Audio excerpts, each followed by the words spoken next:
Grandmother's grief at Mother's leaving was almost more than she could bear. "Don't forget us," she kept saying. That's what Mother told me. She would say, "As I stepped onto the ship, your grandmother handed me a ball of yarn, holding one end tightly in her hand. Then, as the ship slowly cleared the dock, I let the ball unwind in my hands. It seemed a tie between the present and the past. And when the yarn ran out, the long strips floated on the water long after we'd lost sight of one another."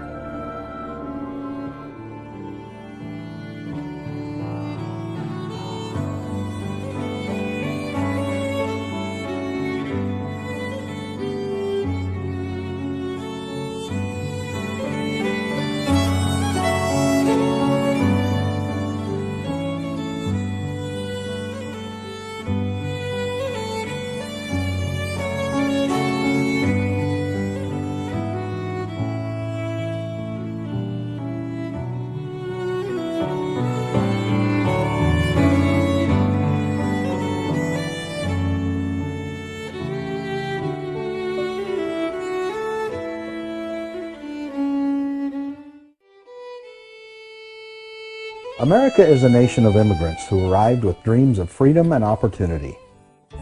The story of how the immigrants struggled, endured, and succeeded must be preserved so that it is remembered by older generations and communicated to younger generations of all Americans. Life in Sweden during the later 1800s was difficult. The common people faced a stifling caste system, heavy taxation, economic hardship, and repressive religious leadership. Leaving home and family for a new world and an unknown future was a frightening and arduous experience. Travel conditions allowed the immigrants to take only limited belongings. How does one retain a sense of identity while reducing a culture and a personal lifetime to the contents of one small trunk? The immigrants knew they would never again see their mothers and fathers, relatives and friends they were leaving behind in Sweden. The voyage across the ocean was filled with danger and discomfort. They lived in cramped quarters over the many weeks, even months of the voyage. Illness was common, and many immigrants died at sea.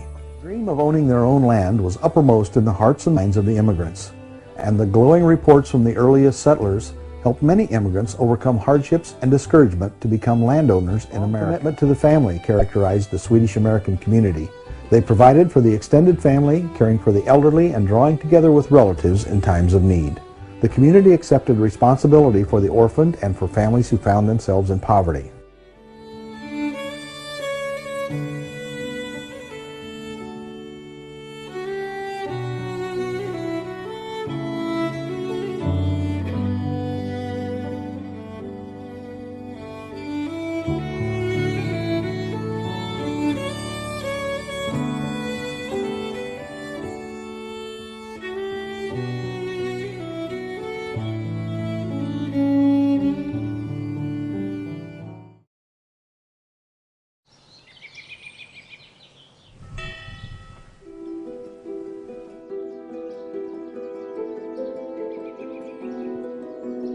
The rhythm of life has barely changed in this western Illinois town. Descendants of Swedish settlers from 1849 still make things by hand in Bishop Hill, using age-old methods and an eye for patterns to weave colorful creations.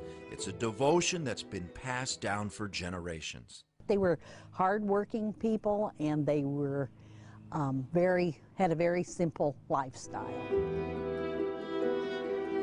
They crossed an ocean and walked all the way from Chicago to build a better life, an experiment in communal living where everyone shared the work and wealth. But at the heart of the Swedish colony was religious freedom. 1,200 souls fled persecution in Europe to practice an offshoot of the Lutheran tradition. Leading the way to the Promised Land was a charismatic preacher. His name is Eric Jansen. He was a fire and brimstone preacher from Hälsingland, and he was the catalyst, I should say, that started these folks to this country. This group of Swedes that came here marked the beginning of what the Swedes call a great migration of over 1 million people to this country. A $4 donation gets you into the Colony Church where Jansen preached. The floorboards creak at the Colony Hotel, no longer open for lodging, but a great place to feel the simple beauty of this place. For overnight stays, sleep at the Colony Hospital, now a charming bed and breakfast. Rooms start at $100 a night, including breakfast. Supper's just a short walk away at Johnson's Dining Room. On the menu, Swedish meatballs, along with the best bread pudding you've ever tasted. In July, dealers from 9 different states strut their stuff at the Country Antique Market. Antique lovers say it's the ultimate setting in a town that is itself a historic treasure.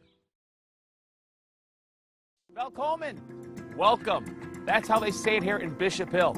This Illinois Prairie Land was established in 1846 as a Swedish commune. Now, it's a great place to check out art and just relax. Just off Route 34 in Henry County is historic Bishop Hill, where you'll find an abundance of peace and quiet in America's heartland. The Colony Hospital Bed and Breakfast is where I settled in for my stay. The Colony Hospital really was built as a hospital back in 1855. I think the hospital feeling still carries back through today. People come here because they're trying to escape their busy, hectic lives. The Gilbert family is at your service, providing all the comforts of home in 3 charming guest rooms with private baths. We do provide breakfast, which includes gourmet scones and muffins.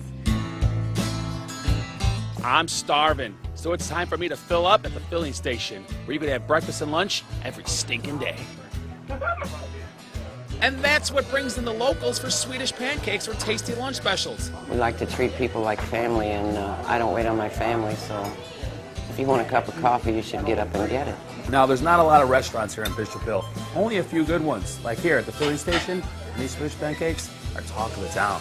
For dinner, just a few steps away is P.L. Johnson's. This landmark hardware store turned eatery has a gift shop as well. Our very top-selling dish, of course, is our Swedish meatballs. We offer Swedish and American fare, but everybody loves our meatballs.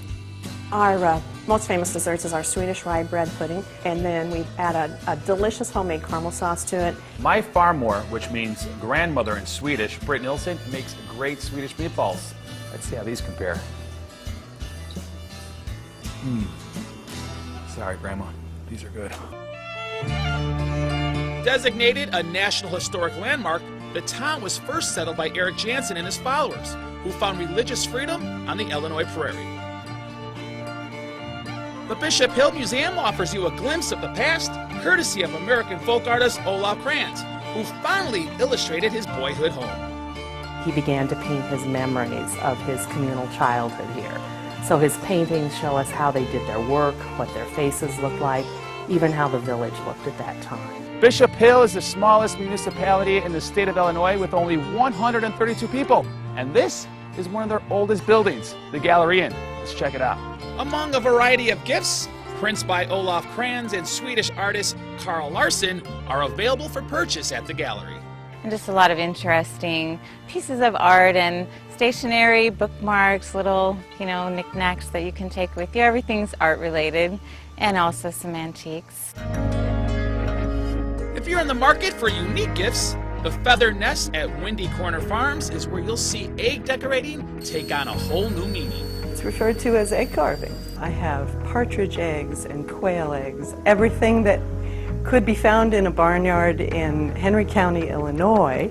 I've probably acquired the eggs and carved them. Between the fresh air and peace and quiet, you'll find life runs at a thoughtful pace here in Bishop Hill. So don't hurry. Take time to smell the wildflowers. 7 acres of prairie land is what the summer cottage has to offer here in Bishop Hill. This is what Illinois used to look like. The simple things in life. I can never get tired of peace and quiet, but if you need a break, the artists here at the Prairie Arts Center can demonstrate their handcrafts. Let's go check it out.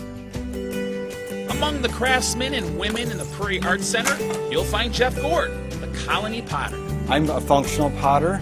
All my pottery is on made specifically to use every day. In about 1967, a potter came back to Bishop Hill when the other artists came to town. There have been 5 potters actually since that time. I'm the 5th. We are a very proud group of people. We all know one another, and I'm very happy to be the Colony Potter today.